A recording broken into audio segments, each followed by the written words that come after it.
are Tyrone and Pam Bird, and let's talk boundaries, shall we?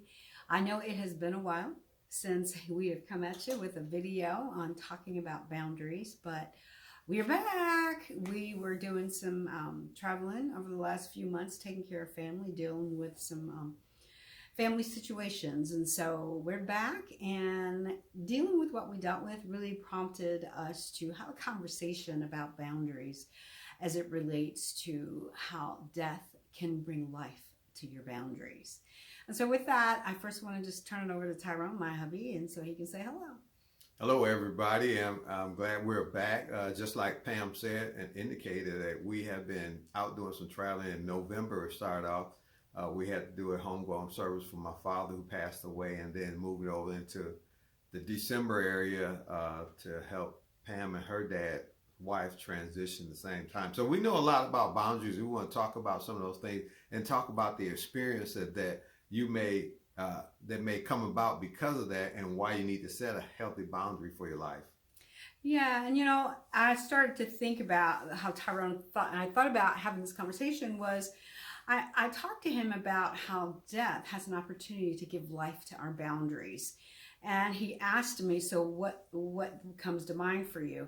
And I couldn't help but think about when my sister passed away 21 years ago, and how that was a strategic point in my life when I began to really look at my life to figure out where I was. Was I happy in the situation that I was in, and how did I get in that situation? And because of the death, I realized that our lives are finite. And with limited time that we have, I really started to look at, was I doing the things in my life that I really wanted to do? And if not, why not? And it became a great time for me to do an assessment of where I was and to begin to set boundaries. Now, the first boundary I set was an internal one. And that internal one helped me to realize that I wasn't happy with where I was, and to ask myself the question, what was I willing to do about it? And what changes did I need to make in order to begin to live in the life that I wanted to live? That required setting some boundaries. It required making some changes in my life, and that there were boundaries that surrounded that decision that I had to make. And that's good. It's an interesting point, because just like Pam, when I experienced death, I experienced it many times, but retirement out of the military, that was a shift of a 20-year mark that I had to change. That's like a death, so to speak. I had to set different type boundaries in my life. When my mom passed away in 2009, I had to set other boundaries, not necessarily on people all the time, but just internally, what was I thinking in terms of how was I directing my path for my future? And then recently, with my father passing, had to set some more clear boundaries, and I watched my sister do the same thing. And sometimes we have to take a look inside of us and see, what are we doing that we might need to brush up on or tighten up on, or why are we doing those things, and do we really need to do those, or do we need to set a clear path on what we need to do and set a boundary around that clear path so that we stay on track and on focus? Absolutely. I was thinking what you said about a death and how a death can bring life to boundaries. A death doesn't necessarily have to be the passing of a loved one. A death can be the death of a dream, the death of a career, the death of something that you've always known a certain way, and it's just isn't working out that way. That is a strategic inflection point in your life when you could begin to question, am I setting the boundaries that I need in order to live the life that I know that I should be living?